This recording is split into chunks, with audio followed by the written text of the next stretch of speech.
The story picks up with our protagonist, the young master of the Heavenly Grand Archive, calmly observing a street confrontation. He isn't worried. He knows his personal guard possesses exceptional martial prowess. With 4 other escorts assisting her, he's confident they can resolve the chaos without any of his people getting a scratch. Suddenly, a voice calls out to him. 2 noble young masters from prestigious clans approach, surprised to see him out and about. They ask if he even remembers them. Maintaining his facade of a sickly but polite noble, the young master greets them warmly. He explains that his health has finally improved, allowing him to leave the house for the first time in a long while. He's the picture of grace, suggesting that they shouldn't stand in the street talking. Instead, he invites them to a nearby inn to share some tea and catch up, casually mentioning that his escorts can handle the commotion behind them. As they walk, they are joined by 2 noble ladies, daughters of influential sect leaders.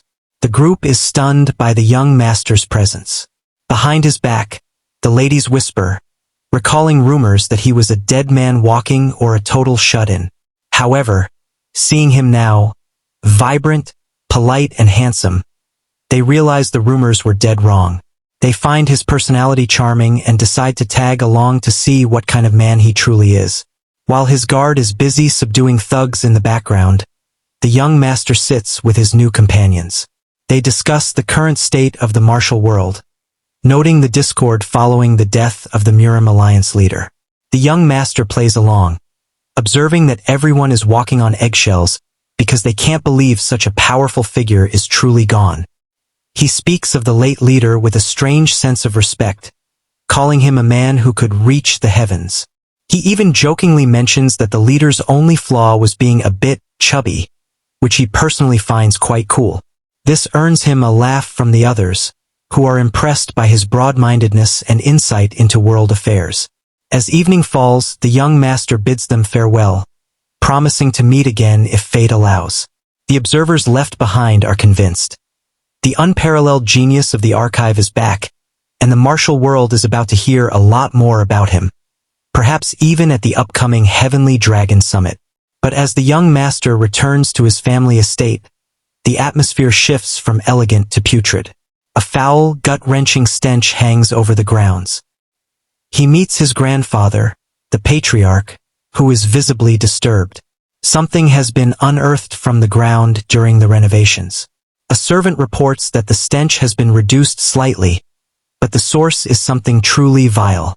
In a sudden burst of energy, the young master shouts for them to bring it to him. The Hexacrest Viper. This creature is a rare mystical beast from the Imugi family. It's a red-bodied snake with a yellow hexagonal crest on its head and strangely vibrant green blood. The narration explains the legend. Drinking the green blood of this viper can exponentially increase one's internal energy and grant total immunity to poison. But there is a catch. The smell is so unimaginably foul that most people vomit the blood back up before it can take effect. Furthermore, to get the full benefit, one cannot use a bowl. The blood must be sucked directly from the living viper. To the horror of everyone present, the young master doesn't hesitate. As he begins to consume the blood, the room is filled with a stench so powerful it sends the family doctor and the servants running for their lives. Even the patriarch, unable to stomach the scene or the smell, flees the room, cursing his useless subordinates as they all scramble for fresh air. Left alone in the stinking room, the young master wipes his mouth. He admits the smell is killing him, but he endures it.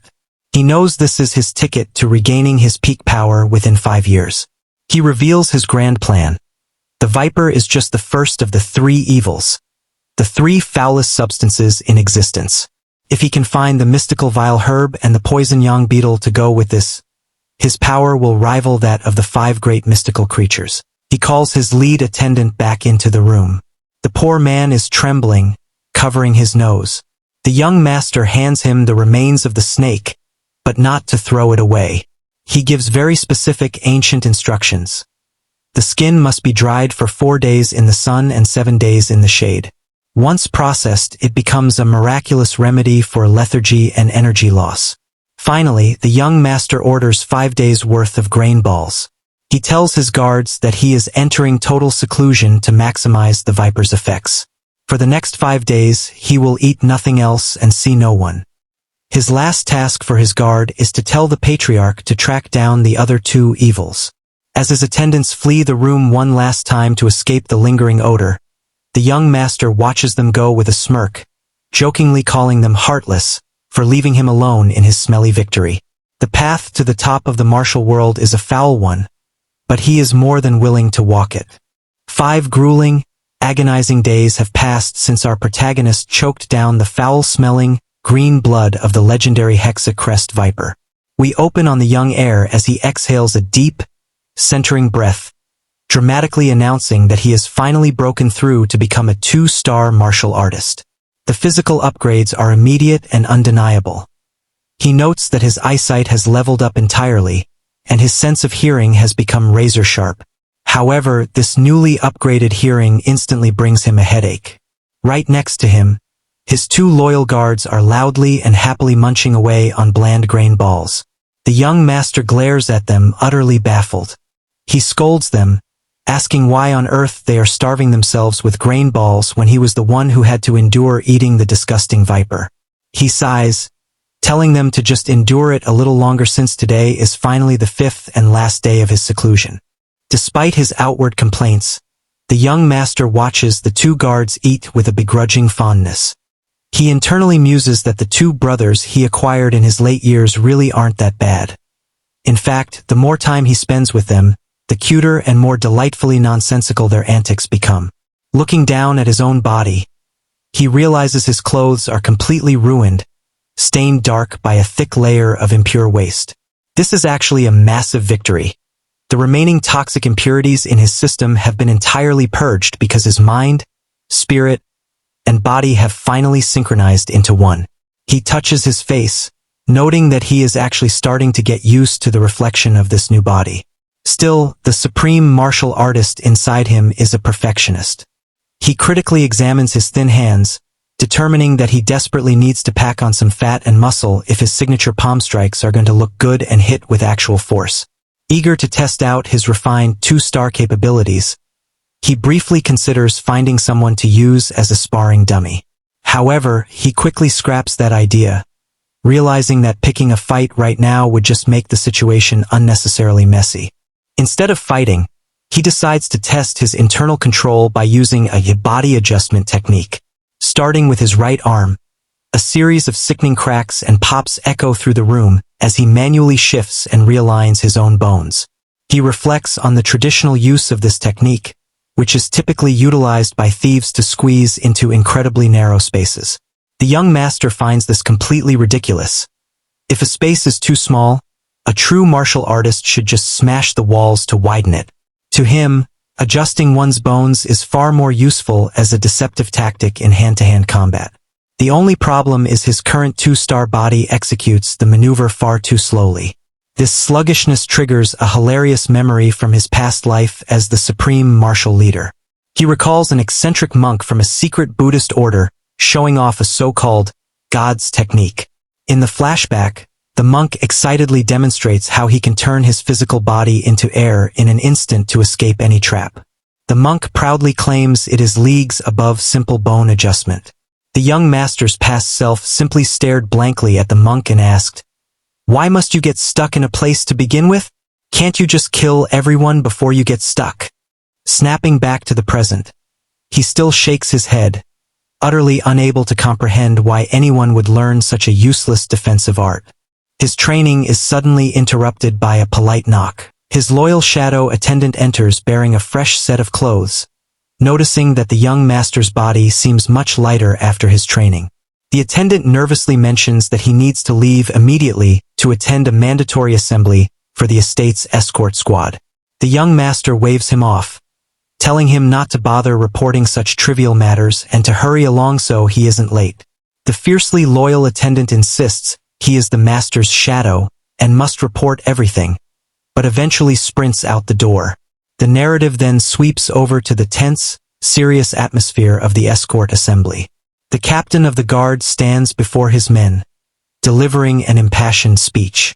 He declares that their young master has completely abandoned his past, pathetic self and is now stepping up as the true successor and representative of the archive.